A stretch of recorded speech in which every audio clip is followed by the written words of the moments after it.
నేను ఇవాళ ఈ జన్మలో ఉన్న గత జన్మలు లేనిది ఈ జన్మ రాదు కదా. అనేక జన్మల్లో అనేక రకాలు చేస్తూ ఈ జన్మలోకి వస్తాం.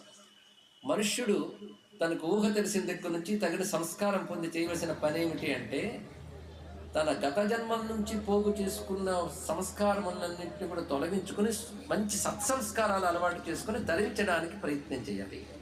ఇది మానవ జన్మకి పరమార్థం, ఇది జీవన విధానమే ఇది అని భారతీయ సంస్కృతి శాసిస్తుంది.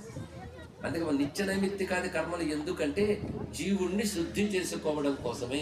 ఈ కోణంలో ఆలోచిస్తే చాలు.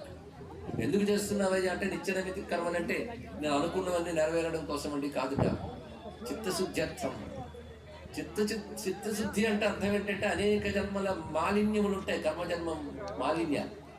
వాటిని తొలగించుకోవడం కోసం చేసే పని ఏదైతే ఉందో అది సత్కర్మ అవుతుంది. అది తొలగితే వచ్చే స్థితి పేరు చిత్తశుద్ధి అంటారు ఇక్కడ.